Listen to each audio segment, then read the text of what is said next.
A very lovely good morning to all. I hope you all are fine. Today we'll continue the chapter 2 from civics, diversity and discrimination. So let's continue the chapter.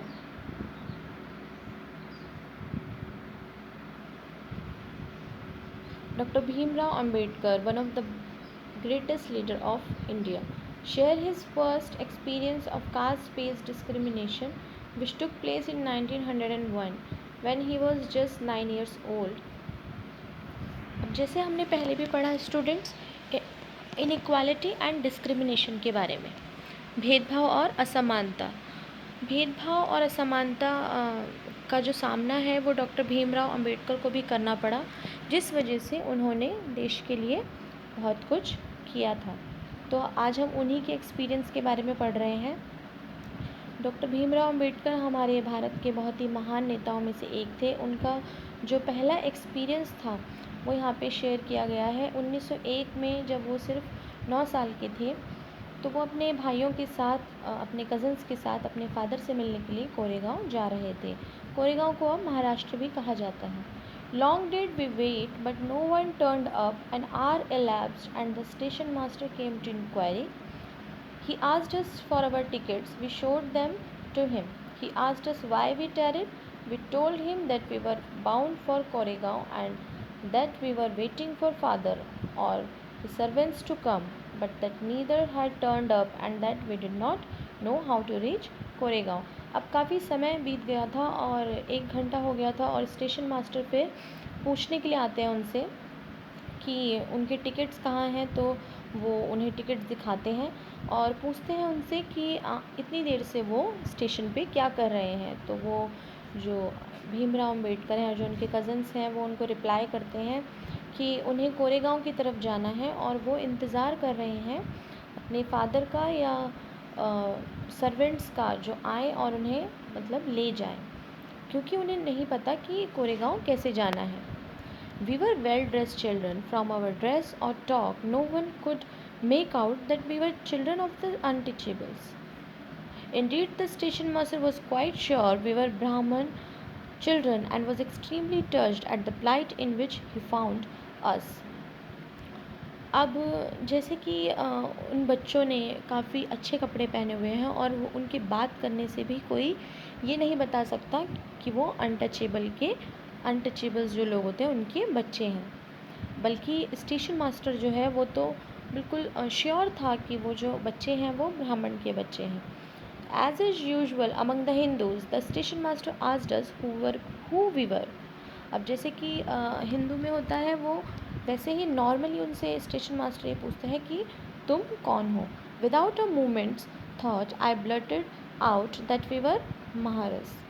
अब बिना कुछ सोचे, बिना कुछ think किए वो बच्चे बोल देते हैं कि वो महारस से बिलोंग करते हैं. Mahar is one of the communities which were treated as untouchables in the Bombay Presidency. जो महर होता है, जो महर कास्ट होती है, उसमें जो लोग होते हैं बॉम्बे प्रेसिडेंसी में ये माना जाता है कि वो अनटचेबल होते हैं, उन्हें आप छू नहीं सकते. अब जब वो ये सुनता है कि वो महर से बिलोंग करते हैं, महरस से बिलोंग करते हैं, महरस कम्युनिटी से बिलोंग करते हैं, तो वो ही वॉज स्टर्न्ड, वो सरप्राइज हो जाता है. His face underwent a sudden change. वो जब ये सुनता है तो वो सरप्राइज हो जाता है, उसकी जो फीलिंग है, जो एक्सप्रेशन है वो चेंज हो जाते हैं. We could see that he was overpowered by a strange feeling of repulsion as soon as he heard my reply. अब जब वो ये सुनता है तो उसके फेस पे एक सडन चेंज आता है, उसके एक्सप्रेशन चेंज हो जाते हैं जैसे ही वो उन बच्चों का रिप्लाई सुनता है. He went away to his room and we stood where we were. अब वो ये सुनते ही अपने रूम में चला जाता है और वो जो बच्चे हैं वो वहीं पे खड़े रह जाते हैं. 15 to 20 minutes elapsed. The sun was almost setting. Our father had not turned up, nor had he sent his servant, and now the station master had also left us. We were quite bewildered, and the joy and happiness which we felt at the beginning of the journey gave way to a feeling of extreme sadness. अब समय बीतता जाता है, 15 से 20 minute हो चुके हैं, लेकिन उन्हें कोई भी लेने नहीं आता है। ना उनके फादर आते हैं, ना वो किसी सर्वेंट को भेजते हैं, और वो जो स्टेशन मास्टर है वो भी उन्हें अकेला छोड़ के चला जाता है। तो उन्हें बहुत दुख फील होता है। जो एक्साइटमेंट उन्हें अपने फादर से मिलने की थी, जो कोरेगांव जाने की थी, वो एक्साइटमेंट जो है वो धीरे धीरे ख़त्म हो जाती है और वो सैडनेस में बदल जाती है। वो सब दुखी हो जाते हैं। After half an hour, the station master returned and asked us what we proposed to do. अब आधा घंटा बीत चुका है। स्टेशन मास्टर फिर आते हैं और वो पूछते हैं कि वो क्या करना चाहते हैं। इतनी देर से जैसे वो वेट कर रहे हैं, तो वो उनसे पूछता है कि अब उन्हें क्या करना है बच्चों को। We said that if we could get a bullock cart on hire, we would go to Koregaon, and if it was not very far, we would like to start straight away. अब वो कहते हैं कि अगर उन्हें बैलगाड़ी मिल जाए किराए पे, जैसे कि वो हायर कर सकें उसे, तो वो उस पर भी जा सकते हैं। लेकिन अगर वो ज़्यादा दूर नहीं है कोरेगांव, तो वो पैदल भी चलते चलते भी जा सकते हैं। There were many bullock carts plying for hire, but my reply to the station master that we were Maharas and gone round among the cartmen, and not one of them was prepared to suffer being polluted and to demean himself carrying passengers of the untouchable classes. अब ये जो reply है वो सुन के station master क्या होता है, वो थोड़ा सरप्राइज्ड हो गया है, क्योंकि उसे लगता है कि ये जो अनटचेबल्स के जो चिल्ड्रन हैं वो ऐसे बुलक कार्ट को हायर करके नहीं जा सकते। इनको कैसे आदत नहीं है पॉल्यूशन में चलने की और गंदगी में चलने की। वो थोड़ा सा सरप्राइज्ड हो गया है उनकी बातें सुन के। We were prepare to pay double the fare, but we found that money did not work. अब वो जो बुलक कार्ट था वो उसको भी डबल पे करने को तैयार थे, लेकिन भीमराव अम्बेडकर जो थे उन्होंने ये चीज़ नोटिस की कि पैसे सिर्फ मैटर नहीं कर रहे थे वहाँ पर। The station master, who was negotiating on our behalf, stood silent, not knowing what to do. जो स्टेशन मास्टर था वो भी वहाँ पे चुपचाप खड़ा था। उसे नहीं पता था, उसे नहीं समझ आ रहा था कि उसे क्या करना है। Now we study about the Dr. Bhimrao Ambedkar. Dr. Bhimrao Ambedkar 1891 to 1956 is considered the father of the Indian Constitution and is also the best known leader of the Dalits. जो डॉक्टर भीमराव अंबेडकर थे वो Indian constitution Bharat संविधान के पिता माने गए हैं और वो बहुत ही महान लीडर थे दलित के। Doctor Bhimrao Ambedkar fought for the rights of the Dalit community. He was born into a Meher caste which was considered untouchable. जो डॉक्टर अंबेडकर थे वो दलित कम्युनिटी के राइट, उनके अधिकार के लिए उन्होंने लड़ाई की थी। वो खुद भी मेहर कास्ट को ही बिलोंग करते थे, जो कि माना जाता है कि उस कास्ट के लोगों को टच आप नहीं कर सकते थे। The Mahars were poor, owned no land, and children born to them also had to do the work their parents did. जो महारस के जो लोग होते हैं वो पुअर होते थे और उनके पास कोई भी ज़मीन नहीं होती थी, और जो उनके बच्चे होते थे वो बचपन से ही उनको ये सिखाया जाता था कि जो आपके पेरेंट्स जो वर्क कर रहे हैं, जो उनके माता पिता जो काम कर रहे हैं, वही काम उनको भी करना है। They lived in spaces outside the main village and were not allowed into the village. अब वो जो लोग होते थे उनको गांव में अंदर की तरफ एंट्री नहीं थी, वो गांव में नहीं रह सकते थे। गांव की जो आउटस्पेस एरिया था, जो बाहर का एरिया था, वहाँ पे वो लोग रहते थे। Doctor Bhimrao Ambedkar was the first person from his caste who completed his college education and went to England to become a lawyer. अब वो पहले ऐसे व्यक्ति थे अपनी कास्ट से जिन्होंने अपनी एजुकेशन को पूरा किया और वकील बनने के लिए, लॉयर बनने के लिए इंग्लैंड गए। He encourage Dalits to send their children to school and college. He also urge Dalits to take on different kinds of government job in order to move out of the caste system. उन्होंने अपने जैसे दलित लोगों को प्रेरणा दी, उनको encourage किया कि वो अपने बच्चों को स्कूल भेजें, कॉलेजेस भेजें और डिफरेंट जो गवर्नमेंट जॉब है, जो सरकारी नौकरियां हैं, उसमें अप्लाई करें और अपनी कास्ट उस जाति सिस्टम से बाहर निकले। He led many efforts to Dalit to gain entry into temple. उन्होंने बहुत से प्रयास ऐसे भी किए ताकि जो दलित होते हैं उनको एंट्री मिल जाए टेम्पल्स में, क्योंकि पहले जो दलित होते थे उनको मंदिरों में जाने की भी अनुमति नहीं थी। Later in life he converted to Buddhism in his search for a religion that treated all members equal.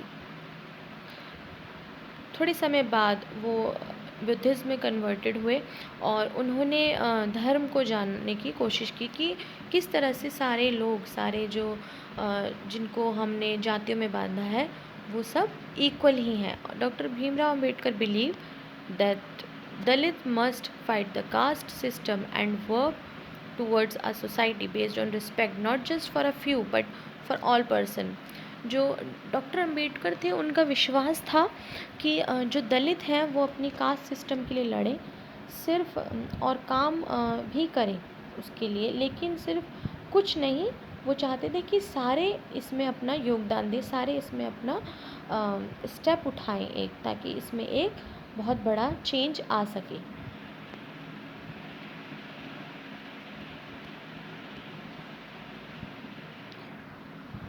Imagine how difficult it would be if people could not move easily from one place to another.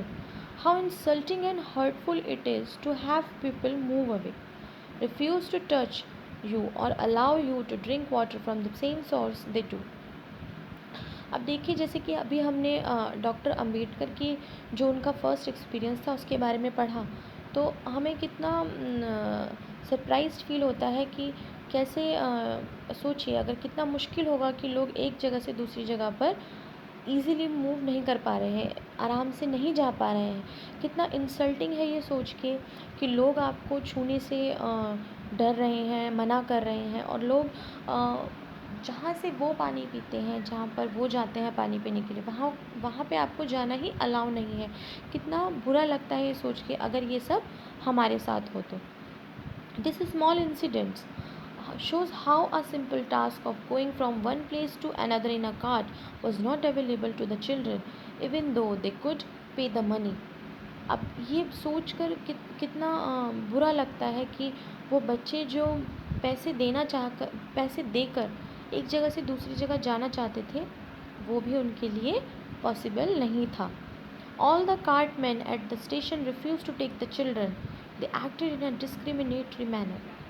जितने भी वहाँ पे जो Cartman थे, जो बैलगाड़ी वाले थे, जो घोड़ा गाड़ी वाले थे, वो उन्हें मना कर देते हैं उन बच्चों को ले जाने के लिए, जस्ट बिकॉज जो वो बच्चे थे वो बिलोंग करते हैं अनटचेबल्स थे. तो उन सब की जो थिंकिंग थी यहाँ पर वो स्टीरियोटाइप्स थी.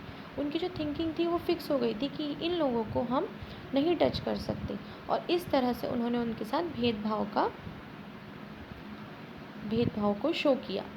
So clearly, as this story shows us, caste-based discrimination is not only limited to preventing Dalits from undertaking certain economic activities, but it also denies them to respect and dignity given to others. इस story से हमें ये show होता है कि जो caste based system है ये सिर्फ दलित को बचाने के लिए नहीं है, उनको एक इक्वल राइट दिलाने के लिए है, उनको रिस्पेक्ट दिलाने के लिए है. क्योंकि अगर हम किसी को टच नहीं कर सकते, अगर हम किसी को उस जगह से पानी नहीं पीने दे सकते जहाँ से हम पीते हैं, तो ये उनके लिए बहुत हर्टफुल है, ये उनकी डिसरिस्पेक्ट है. और जो डॉक्टर अंबेडकर थे वो इसी के लिए काम करना चाहते थे.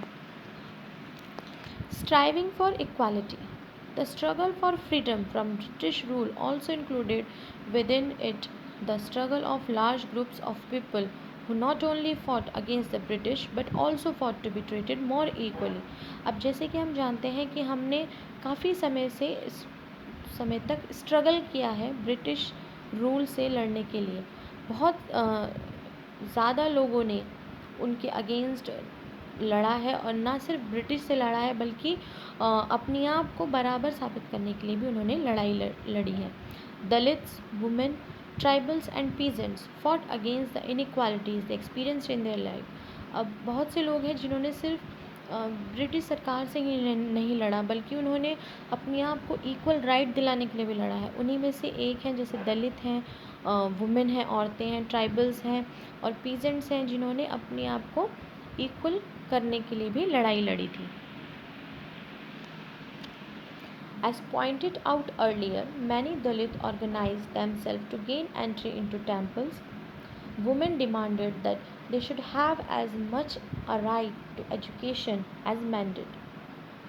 Peasants have tribals fought to release themselves from the grasp of the money lender and the high interest they were charged.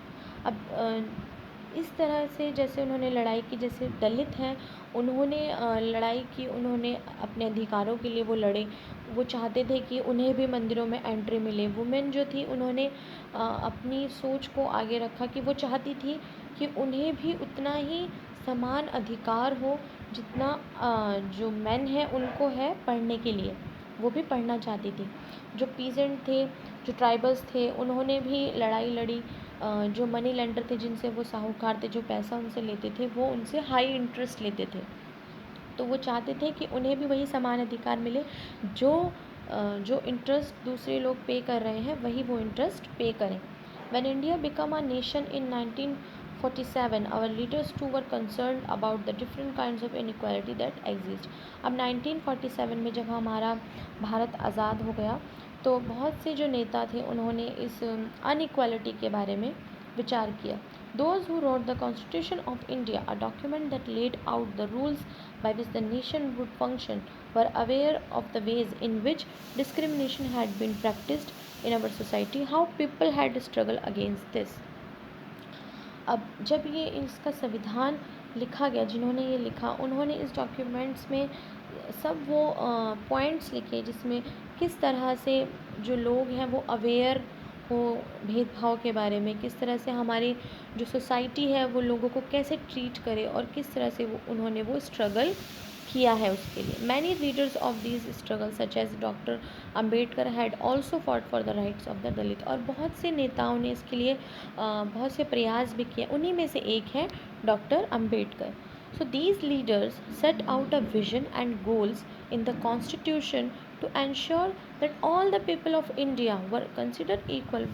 इन्हीं नेताओं ने ये संविधान बनाने की कोशिश की। उसका ये सबसे पहला प्रयास ये था कि उन सबको, उन लोगों को उन्हें इक्वल करना था। This equality of all person is seen as a key value that unite us all as Indian. यही समानता सारे लोगों को एक करने वाली थी, सारे जो भारतीय थे हमको एक करने वाली थी। Everyone has equal rights and opportunities. सबके पास समान अधिकार और समान अपॉर्चुनिटीज़ होनी चाहिए ताकि वो कोई भी चीज़ को ग्रैप्स कर सकें। Untouchability is seen as a crime and has been legally abolished by law. People are free to choose the kind of work they wish to do. अब इस तरह का संविधान लिखा जाना था जिसमें लोग जो हैं वो इक्वली ट्रीट हों, किसी को भी कुछ भी काम करने की आज़ादी हो, कोई भी कहीं पे जाना, कोई क्राइम ना हो। In addition, the Constitution also placed responsibility on the government to take specific steps to realize this right to equality for poor and other such marginal communities. अब जो ये संविधान लिखा जाना था इसमें उन्होंने एक चीज़ और ऐड की, वो थी सरकार की तरफ से रिस्पॉन्सिबिलिटी। वो ये चाहते थे कि सरकार भी, जो गवर्नमेंट है वो भी एक स्टेप ले कि जो गरीब हैं उन्हें भी उतने ही इक्वल राइट्स मिले जितने कि उनसे थोड़े अपर लोग जो थे उनको राइट्स थे, जो अमीर थे उनसे उनको राइट्स थे। वो चाहते थे कि अमीर और गरीब सबको समान अधिकार प्राप्त हो। The writers of the constitution also said that respect for diversity was a significant element in ensuring equality. They felt that people must have the freedom to follow their religion, speak their language, celebrate their festivals and express themselves freely. अब इस constitution में ये भी लिखा गया कि विभिन्नता का सम्मान किया जाए। जो लोग अपने धर्म को फॉलो करते हैं, अपने अपने त्यौहार मनाते हैं, अपनी एक भाषा बोलते हैं, उनकी समान तरीके से उनकी रिस्पेक्ट की जाए। They said that no one language, religion और festival should become compulsory for all to follow. उन्होंने ये भी लिखा कि कोई भी एक भाषा या कोई भी एक धर्म या कोई भी एक त्यौहार किसी के लिए भी कंपलसरी नहीं किया जाए कि सबको ये मानना होगा। They said that the government must treat all religions equally, कि सरकार को क्या करना होगा, इन सारे धर्मों को एक करना होगा और सारे धर्मों को इक्वली ट्रीट करना होगा। Therefore, India became a secular country where people of different religion and faiths have the equal rights। जो वहाँ पे इंडिया को उन्होंने सेकुलर कर दिया। सेकुलर इसका मतलब होता है कि हर धर्म को फॉलो किया जाएगा और उनका फेथ ये था कि हर रिलीजन, हर कास्ट को समान दृष्टि से देखा जाएगा। और जैसे कि आप ये पिक्चर देख रहे हैं, some of the members who wrote the constitution of India, इस पिक्चर में आपको ये दिखाया गया है कि ये वही लोग हैं जिन्होंने हमारे भारत को संविधान लिखने में हेल्प की थी। The freedom to practise and follow their religion without any fear of discrimination, this is seen as an important element of our unity, that we all live together and respect one another. अब जब ये संविधान लिखा गया तो इसमें ये बताया गया कि कोई भी धर्म, कोई भी जो धर्म है उसके साथ डिसरिस्पेक्ट नहीं होगी और भेदभाव का डर किसी को नहीं होगा। ये दिखाता है, ये दर्शाता है यूनिटी को, एकता को, और हमें ये इस चीज़ को दर्शाता है कि हमें एक साथ रहना है और एक दूसरे की रिस्पेक्ट करनी है। Though these ideas are enshrined and in our constitution, this chapter points out that inequalities exist even today।